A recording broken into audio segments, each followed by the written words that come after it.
বাবা মারা যাবার পর তার ছেলে তার মাকে একটি বৃদ্ধাশ্রমে রেখে এসেছিল। ছেলেটা মাসে একবার করে মায়ের সাথে দেখা করে আসতো। এভাবে দিন কাটছিল। হঠাৎ একদিন বৃদ্ধাশ্রম থেকে ছেলেটার কাছে ফোন আসলো এবং বলল, আপনার মার শরীরটা ভালো যাচ্ছে না। দিন দিন প্রায় ফুরিয়ে এসেছে। আপনি একবার এসে আপনার মায়ের সাথে দেখা করে যান।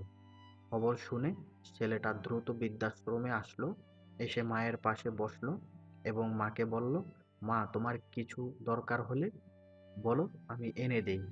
তেমন কিছুর দরকার নেই বাবা, আমি কিছু কথা বলছি, তুমি সেগুলো লিখে নাও।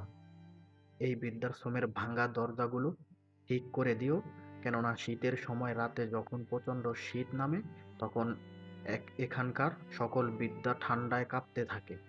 গরম গরমের সময় ঠান্ডা পানি ব্যবস্থা করে দিও, কেননা যখন প্রচণ্ড গরম পড়ে তখন এই গরম পানিতে তৃষ্ণা মেটানো যায় না।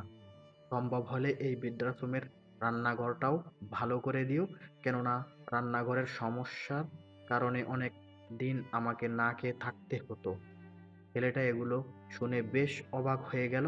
সে তার মাকে বলতে লাগলো, মা, আমি এর আগে অনেকবার এখানে এসেছি, কিন্তু কই তুমি তো এর আগে কখনই এসব অভিযোগ দাওনি, তাহলে আজ এসব বলছো কেন?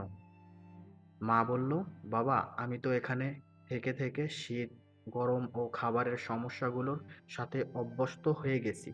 কিন্তু আমি এই কারণে তোকে এসব বলছি যে তোর বৃদ্ধ বয়সে যখন তোর সন্তানেরা এখানে রেখে যাবে তখন তুই এসব সমস্যা কিভাবে সইবি? কারণ আমি তো তোকে অনেক আদরে মানুষ করেছি রে বাবা। এই গল্পটি থেকে একটাই বুঝাচ্ছে যে যেরকম কর্ম তেরকম ফল। আপনি যেরকম করবেন ঠিক তেরকমই পাবেন।